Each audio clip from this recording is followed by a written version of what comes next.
नमस्कार दोस्तों। ताइवान के उपराष्ट्रपति जिनका नाम है विलियम लाई, वो अपने विदेश दौरे के दौरान, इस समय अपने विदेश दौरे पर है, उसके दौरान 2 बार अमेरिका में रुक गए थे।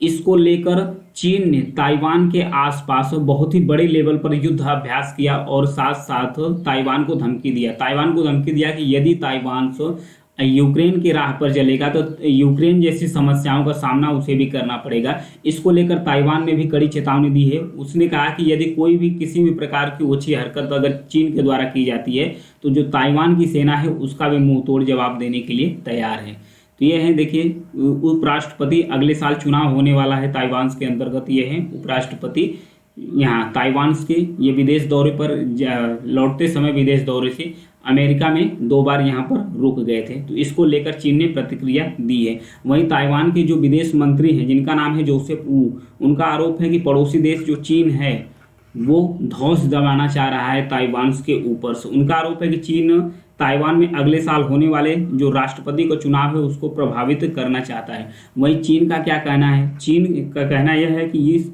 ये जो युद्ध अभ्यास किया जा रहा है, इस युद्ध अभ्यास का मकसद यह है कि जो ताइवान को स्वतंत्र करने वाले लोग हैं, जो ताइवान के अंदर जो ताइवान की स्वतंत्रता का समर्थन करते हैं, उन्हें हतोत्साहित करने के लिए ये चीन युद्ध अभ्यास करता है और ज़रूरत पड़ी तो हो सकता है अटैक भी कर दे चाइना। तो आइए इसकी पृष्ठभूमि के बारे में जानेंगे कि जब ताइवान का कोई भी राष्ट्र प्रमुख किसी भी देश के दौरे पर जाता है तब चाइना ऐसा क्यों करना शुरू करता है, इसकी पृष्ठभूमि के बारे में जानेंगे थोड़ा सा। यह है चाइना, यह है ताइवान, यह है ताइवान, यह है चाइना। 1945 से 1949 में चाइना के अंतर एक गृह युद्ध हुआ था। गृह युद्ध छिड़ गया था। उसके तरफ दो तरफ थे, 2 गुट के नेता थे। एक तरफ थे माओ से तुंग, यहाँ पर देखिए, माओ से तुंग की अगुवाई में कम्युनिस्ट पार्टी थी, माओ से तुंग की अगुवाई में कम्युनिस्ट पार्टी थी। और दूसरी तरफ थे च्वांग काई शेक। इनके नेतृत्व में राष्ट्रवादी नेता थे, नेशनलिस्ट यानी कि राष्ट्रवादी नेता थे। दोनों के बीच में जब गृह युद्ध छिड़ गया तो जो काई शेक हैं, जो नेशनलिस्ट पार्टी के लीडर थे, इनकी सिचुएशन, ये हार के कगार पर पहुंचना शुरू कर गए। इनकी सिचुएशन पर तो ये जब हारना शुरू कर दिए तो ये ऐसी जगह की तलाश के बारे में सोचना शुरू किए जहां ये सुरक्षित रह सके, अपने ताकत को फिर से बटोर सके। तो उन्होंने एक जगह का चुनाव किया जिसका स्थान है ताइवान। तो ताइवान पे ये निर्वासित हो गए। वहीं पर इन्होंने सरकार बनाई। सरकार बनाने के बाद एक सरकार का गठन किया और वहीं पे रहने स्टार्ट किए कि यदि जब इनके पास ताकत इकट्ठा हो जाएगी, ये पावरफुल हो जाएंगे, तब मेनलैंड चाइना पर अटैक करके चाइना पर जाकर पूरी तरीके से कब्जा कर लेंगे। चीन ताइवान को अपने अधिकार में लेना चाहता है। वहीं जो यहाँ की कम्युनिस्ट पार्टी है वो लगातार जो ताइवान है उसे कहता है कि ये ताइवान चाइना का ही एक प्रांत है, ये अलग से कोई देश नहीं है, इसे मान्यता नहीं देता है। जबकि ताइवान अपने आप को स्वतंत्र राष्ट्र घोषित किया है। तो जो कम्युनिस्ट पार्टी है इसको मान्यता नहीं देता है, कहता है कि कभी भी मैं इसे अपने पार्ट में मिला लूँगा।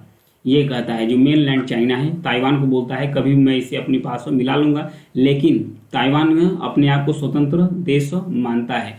तो चाइना ने एक पॉलिसी निकाली है, वन चाइना पॉलिसी। चाइना की एक पॉलिसी है जिसका नाम है वन चाइना पॉलिसी। तो चाइना की जो वन चाइना पॉलिसी क्या है? चाइना की वन चाइना पॉलिसी है, चाइना कहता है कि जो मेनलैंड चाइना है, जो ताइवान से, ये अलग से कोई देश नहीं है, इसका ही भाग है। अगर किसी भी देश को, किसी भी अन्य देश को यदि ताइवान से बात करना है, राजनयिक संबंध रखना है, तो वो राजनयिक संबंध ताइवान से न रखकर वो चाइना से रखेगा। कोई भी विदेश मामला होगा उसे चाइना ही टैकल करेगा। तो इस चीज़ को लेकर चाइना इसका विरोध करता है। आइए थोड़ा सा वन चाइना पॉलिसी के बारे में कुछ और जानते हैं। चीन नाम का एक ही राष्ट्र है, ताइवान अलग से कोई देश नहीं है, ऐसा कहना है चीन का। उसका कहना है कि जो ताइवान है उसी का अभिन्न प्रांत है। ये नीति आई थी 1949 में, जब राष्ट्रवादी नेता जो थे काई शेक वो हार गए थे। तो 1949 में ये पॉलिसी लाया था जो कम्युनिस्ट पार्टी के लीडर थे माओ से तुंग, चाइना के अंदर से। तो ये पॉलिसी अस्तित्व में तब आई 1949 में ही। भारत ने इसको मान्यता दे दिया था कि भाई वन चाइना पॉलिसी ही रहेगी। कोई भी विदेश मामले का राजनयिक संबंध रखना है ताइवान से तो ताइवान से न रखकर चाइना से ही रखना होगा। वहीं यूएसए यानी संयुक्त राज्य अमेरिका 1979 में इसको मान्यता दी कि वन चाइना पॉलिसी को मान्यता दी है। कुछ और भी देश हैं जो ताइवान से कूटनीतिक और राजनयिक संबंध रखते हैं। वे अधिकतर लैटिन अमेरिका के देश हैं और करीबियाई देश हैं, पैसिफिक, अफ्रीका और यूरोप के देश हैं, जैसे बेलीज है, स्वाजीलैंड है, ग्वाटेमाला है, हैती है, Marshall Island, Nauru, Palau, Paraguay, Saint Kitts and Nevis, Saint Luciana, Saint Vincent and Grenadines, Tuvalu और वेटिकन सिटीज़। ये सब सारी कंट्री है जो चाइना से कूटनीतिक और राजनयिक संबंध रखते हैं, छोटे छोटे देश हैं। लेकिन वही होंडुरस ने 2022 में चाइना से अपने संबंध को तोड़ दिया है, क्योंकि चाइना कहता है कि यदि कोई भी ताइवान के साथ रिलेशन रखता है तो उससे चाइना के साथ रिश्ता नहीं रहेगा। लेकिन वहाँ के लोगों से कुछ सर्वे कराया गया, वहाँ के लोगों से पूछा गया कि यदि चाइना अटैक करता है तो उन्होंने कहा कि इससे पहले नैन्सी पेलोसी थी जो यूएसए की स्पीकर थी, यानी संयुक्त राज्य अमेरिका की स्पीकर थी, वो ताइवान दौरे पर आई थी। तब भी चाइना ने अगल बगल जो ताइवान की खाड़ी है उसके इर्द गिर्द बहुत ही बड़े लेवल पर एक्सरसाइज युद्ध अभ्यास किया था और धमकी भी दिया था। तो वहाँ के लोगों ने कहा कि ये चाइना की जो हरकत है इससे अजीब नहीं लग रहा है, इससे डर भी नहीं लग रहा है, क्योंकि चाइना इससे पहले भी ऐसा कर चुका है। चाइना अटैक नहीं करेगा।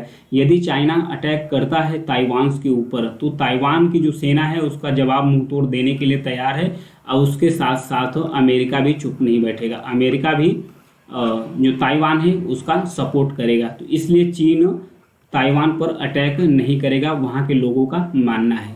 तो वहीं चाइना ऐसा क्यों करता है कि चाइना स्वतंत्र देश हो इसे घोषित क्यों नहीं देना चाहता है, क्योंकि जो ताइवान है इसकी जो लोकेशन है स्ट्रेटेजिक लोकेशन है। यदि ताइवान अपना जल क्षेत्र लेकर अलग हो जाता है, कोई भी चीन से रिश्ता नहीं रखता है, यदि ये अमेरिका के पाले में या किसी के पाले में चला जाता है, तो चाइना के लिए जो समुद्र का द्वार है, ईस्ट चाइना सी हो या साउथ चाइना सी है, ये द्वार धीरे धीरे चाइना के लिए बंद हो जाएगा, क्योंकि जल क्षेत्र ही चाइना का नहीं बचेगा। इसलिए चाइना नहीं चाहता है कि ताइवान स्वतंत्र रूप से देश बने। तो इसलिए चाइना बार बार धमकी देता है, बार बार ताइवान पर जो युद्ध अभ्यास है ताइवान की खाड़ी में वो करता रहता है। यहाँ पर है ताइवान स्टेट जो ईस्ट चाइना सी को साउथ चाइना सी से जोड़ता है। यदि जानकारी पसंद लगे तो प्लीज़ चैनल को सब्सक्राइब कीजिएगा, लाइक और शेयर भी करते रहिए। Thank you.